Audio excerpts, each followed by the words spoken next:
खोसा साहब, इस वक्त आप अंदर से आ रहे हैं, इमरान खान और पीटीआई के कारकुनान के लिए क्या खुशखबरी लेकर निकले आप? तो क्या इंतखाबात से पहले इमरान खान साहब को बाहर, जेल से बाहर देख रहे हैं आप? 100% बिल्कुल बाहर होंगे। इमरान के बगैर इलेक्शन हो नहीं सकता है।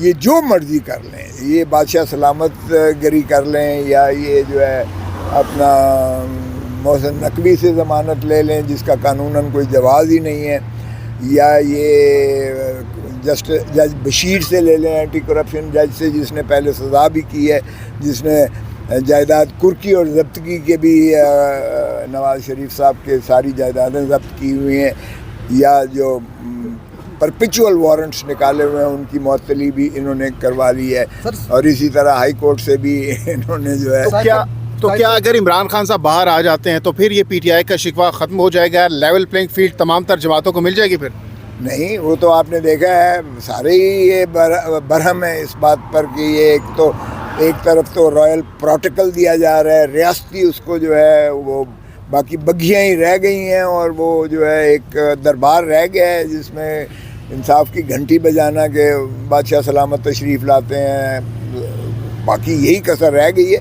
बाकी तो जो रियासती प्रोटोकॉल हैं वो इतने भरपूर दिए जा रहे हैं जैसे वो वज़ीर आज़म हो पहले। इस वक्त जो केस लगे हुए थे, पहले 6 केसेस जिनमें अदम पैरवी में की वजह से खान साहब की वो दरख्वास्त ज़मानत कबल गिरफ़्तारी दाखिल दफ्तर कर दी गई थी, खारिज कर दी गई थी, वो तो उनकी चूँकि अदम हाज़िरी बवजह जब सज़ा हुई थी तो उन्हें अटक जेल ले गए थे, वो अमदन कसदन उन्होंने गैर हाज़िरी नहीं की थी, इसलिए अदालत आलिया चीफ़ जस्टिस साहब की बेंच ने कहा कि ये जो है 489 का ए का 499 का ये गलत जो है वो किया गया है, इसलिए उन्होंने वो मुस्तरद करके जो अदालत थी एंटी टेररिज्म कोर्ट और एडिशनल सेशन जज, उनके हुक्म को कलअदम करार देकर उनकी ज़मानत की गिरफ़्तारियाँ बहाल कर दी गई थी। ये दो चूँकि नैब के केसेस थे, ये जो है रह गए थे, एक तोशा खाने का और एक अलकादिर का। इसमें जो है चूँकि उस वक्त जो है चीफ़ जस्टिस आमिर फ़ारूक साहब के साथ जस्टिस जहांगीरी साहब थे, आज जो बेंच थी ये चीफ़ जस्टिस आमिर फ़ारूक साहब के साथ जो है जस्टिस बाबर सितार थे। तो जस्टिस बाबर सितार साहब ने जो है अपना रिक्यूज़ कर लिया इस केस में से, और उन्होंने चूँकि एक नौइयत के केसेस पहले चीफ जस्टिस साहब और जस्टिस जहांगीरी साहब सुन चुके थे, लिहाजा उन्होंने कहा कि ये उसी बेंच को सुनना चाहिए, और चुनाचे 6 नवंबर के लिए चूँकि उनका पहली दिन उन्होंने वापस आना है, रुखसत पर छुट्टियों पर गए हुए हैं, तो इसलिए इसको उनकी आमद पर ये 6 नवंबर को इसका समाअत उसी बेंच के पास होगी जिस बेंच ने पहले 6 मुकदमात में उनकी ज़मानत को बहाल किया है। सो जहाँ तक वाक़यात का ताल्लुक़ है, ये ममासलत रखते हैं, इसमें भी वही फ़ैसला मुतवक्के है। अलबत्ता ये है कि नैब के प्रोसिक्यूटर से उन्होंने इस्तफसार किया तो उन्होंने कहा हमने गिरफ़्तारी नहीं डाली है। ये सवाल पैदा हुआ कि जब वो ऑलरेडी जेल में है तो फिर आपने गिरफ़्तारी क्यों नहीं डाली है? तो मैंने यही अर्ज़ किया कि ये ही इनका वतीरा है कि जब एक केस में ज़मानत होती है तो फिर ये बजाय छोड़ने के ये दूसरे केस में उसकी गिरफ़्तारी डाल देते हैं, और फिर जब दूसरे में होती है तो फिर तीसरे में डाल देते हैं। यही ये वतीरा जो है बरत रहे हैं, इनका यही बदनीयती है। इसीलिए बाहर कैफ उन्होंने कहा कि हर चंद के वारंट जो है चेयरमैन नैब ने जारी किए हुए हैं, लेकिन गिरफ़्तारी नहीं डाली है इमरान खान साहब की, अगरचे वो जेल में है। तो ये उन्होंने रिकॉर्ड कर लिया कि खान साहब की गिरफ़्तारी इस केस इन 2 के मुकदमात में नैब की जानिब से जेल वारंट्स पर नहीं दर्ज की गई है, ना उनको गिरफ़्तार किया गया है। तो क्या साहब साइफर केस में ज़मानत का फ़ैसला महफूज है, तो क्या लगता है कब तक फ़ैसला सुनाए जाने का इम्कान है? तो अगर ज़मानत होती है साइफर केस में तो नैब केसेस में गिरफ़्तार करने का खदशा नज़र आ रहा है आपको? जो دیکھیں سائفر کیس ضمانت تو کیا، میں نے تو کواشمنٹ کے لیے 16 اکتوبر کو نالش کر رکھی ہے، اور پھر میں نے عماد یوسف والا سپریم کورٹ کا فیصلہ بھی جو ہے اس میں نقل شامل کر دی ہے، جس میں مجھے تو کہیں سے کوئی گنجائش نظر نہیں آتی ہے کہ اس کیس کو چلایا جا سکتا ہو قانون اور آئین کے تابع. تو اس لیے وہ تو شرمناک ایک حرکت ہے جس کو ریاست نے اندر رکھا ہوا ہے سائفر کیس میں.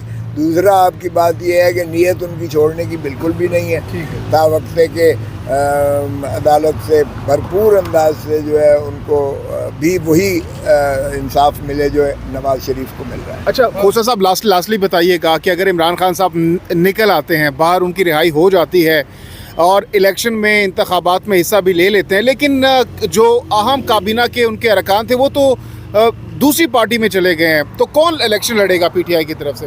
پی ٹی آئی کی طرف سے الیکشن وکلا لڑیں گے. آپ دیکھیں، کیونکہ جو خان صاحب سے بات ہوئی ہے، جتنے بھی ضلعوں کے صدور ہیں یا ضلعوں کے جو وکلا کے عہدے دار ہیں ان کو ٹکٹ ملے گی. اور آپ دیکھیں گے کہ بنگال میں بھی جب بنگلہ دیش یعنی ایسٹ پاکستان تھا اور الیکشن 70 کے ہوئے تھے، تو مجیب الرحمان نے ساری ٹکٹیں جو ہیں وہ وکلاء کو اور اساتذہ کو، teachers and lawyers, teachers private اسکولوں کے اساتذہ کو، پڑھے لکھوں کو دی تھی اور وکلاء کو دی تھی. وہ 160 لوگ وہاں سے ایم این اے بنے تھے. تو اگر وکلا سیاستدانوں کی جگہ لے لیں گے تو پھر سیاستدان کہاں پر جائیں گے؟ سیاستدان ذرا استراحت کریں، آرام کریں. وہ جتنا بہت لوٹ لیا ہے، میرے خیال میں کافی نہیں لوٹ لیا قوم کو. اب ذرا وہ جو ہے آرام کریں اور پڑھے لکھے لوگوں کو جو ہے آگے آنے دیں. ویسے بھی آج کل جو پکڑا جاتا ہے اور جب واپس آتا ہے وہ کہتا ہے میں آرام کرنے کے لیے گیا تھا، کوئی کہتا ہے چلا کاٹنے کے لیے گیا تھا، کوئی کہتا ہے کہ میرا ضمیر جاگا ہے، مجھے اتنی عقل تو کبھی نہیں آئی ہے. تو انہیں عقل آ جائے گی. آپ کس کا ٹکٹ لے رہے ہیں، پی ٹی آئی کا یا پی پی کا؟ میں تو الیکشن ہی نہیں لڑ رہا بھائی، مجھے کیا ضرورت ہے، اللہ کا شکر ہے میں گورنر رہا ہوں، سارے عہدے میں نے. یہ بینچ ڈیزالو ہوا ہے؟ نہیں، ڈیزالو نہیں ہوا. اس میں جو ٹیکنیکل پوائنٹ ہے انہوں نے خود کو بینچ سے الگ کیا ہے، اور یہ کہا گیا ہے کہ دوسرے بینچ کے سامنے جس نے پہلے یہ درخواستیں سنی تھیں اسی کے سامنے فکس کیا جائے. تو وہ 6 تاریخ تک اب اویلیبل نہیں ہے. یہ معاملہ لٹکایا کیوں جا رہا ہے؟ نہیں، اصول دیکھیں، اصول بھی یہی ہوتا ہے کہ جس بینچ نے پہلے اسی نوعیت کے کیسز سنے ہیں، عموماً یہی ہوتا ہے اصول. تا وقت کے اصول کو وہ جج صاحب خود کہتے کہ ٹھیک ہے مجھے کوئی اعتراض نہیں ہے، کیونکہ جو سپیریئر کورٹ کا جج ہے نا اس کو مجبور نہیں کر سکتے کہ وہ بیٹھے. ہاں، اس سے معاملہ لنگر آن نہیں ہوگا، کیونکہ گرفتاری تو ڈالی نہیں ہے نا ان کیسز میں. لیکن وارنٹ خان جاری ہو کو چکے ہیں. یہی ہے نا، یہی خدشہ ہے کہ یہ جب توشا اس میں سائفر کے کیس میں جب وہ بری کریں گے تو پھر ان کے پاس اور کیس گنجائش ہوگی اس وارنٹ کے تحت. اس کا مطلب ایک اسکرپٹ ہے جس پہ فالو کیا جائے. یس، اور بدنیتی تو واضح ہے نا، اس میں تو کوئی شک والی بات ہی نہیں ہے. ایک خان کے ساتھ سبھی کے ساتھ ہو رہا ہے. آپ دیکھیں چوہدری پرویز الہی کو ایک کیس میں چھوڑتے ہیں، دوسرے میں پکڑ لیتے ہیں، تیسرے میں پکڑ لیتے ہیں، چوتھے میں پکڑ لیتے ہیں، 5ویں میں. شیریں مزاری کا کیا ہوا؟ 1 میں، 2 میں، 3 میں، 4 میں، 5 میں ہوا. تو پھر جب بیٹی کی اس کو جھلک دکھائی کہ تمہاری بیٹی کے ساتھ، تو وہاں اس کی چیخیں نکل گئیں اور اس نے کہا. تو یہ تو پیٹرن ہے، یہی کچھ چلا آ رہا ہے. بدقسمتی ہے اس ملک کی کہ یہاں جو حکمران آ جاتا ہے وہ سمجھتا ہے میں تو فرعون ہوں، میں تو اللہ تعالیٰ کے بعد میں ہی سب سے طاقتور ہوں، جو میں چاہوں گا وہ قانون ہوگا، جس کو میں چاہوں گا زندہ رکھوں گا، جس کو میں چاہوں گا چھوڑوں گا، جس کو میں چاہوں گا آزاد کروں گا. یہ میں والی رٹ جو ہے نا